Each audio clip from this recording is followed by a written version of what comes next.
So we're here to talk about the Worlds of the Parallel Universe novel. It's a very intriguing name. I guess it's quite fitting with what the book is about. Well, I like my titles to say what is actually in the books, yes. But it is a sequel novel. The first book was entitled An Alien Legacy, the Cygnus and Picture Connection. And it is, well, both books are set against a galaxy where there's a constellation at one end called Cygnus, and there's a constellation at the other end called Pictor. And the people on the planet Oceanid in the Cygnus constellation have always felt that they originated in this Pictor constellation. So the first book is really dealing with their efforts to build starships to travel the distance and find out their origins. But unfortunately, a ship is badly damaged, the lead ship in the fleet, and it disappears. So the first book really concerns what happened to the ship. In this second book, there were a lot of loose ends. People said I could write a sequel. Nobody ever knew what happened to the ship, so that had got to be resolved. And the fact is, the ancestors had a great deal of moral guilt because they had never returned to the colonies that they'd originally laid down. So that had to be worked out.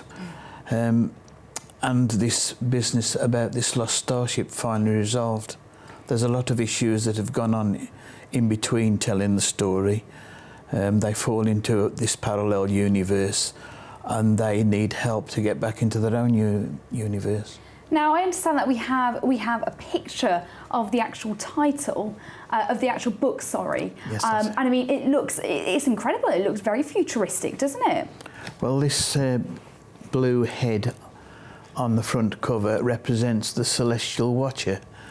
And these ancestors, they're like a quasi religious order, and selected individuals in their commune can raise themselves to a level called the transcendence. And when they reach this level, they are capable of looking back in time, backwards, forwards, and all the different levels, stratas of the multi-universe. And how did you come up with the idea, David? It's very imaginative, very futuristic, but how did you get the original idea? Well, I have to go back to 2012. Three distinct events happened then. The first one was the Mars One project was announced, where they felt that they could use existing technology and they could actually get to Mars, but the people would have to stay there for the rest of their lives. This is still ongoing. It's laid down a timeline of all the things that they hope to achieve by a certain time, and it was hoped to get to Mars by about the late 2030s. The next event was the Hubble telescope discovering a lot of ecoplanets that were very similar to Earth and capable of supporting life, and they had liquid water on them. The third peg that I hung the story on was quite a controversy that went on at the time about a forensic scientist in America, and she made an astounding claim that hybrid DNA had found its way into the DNA of modern humans. So that gave me like 3 pegs to hang the story on.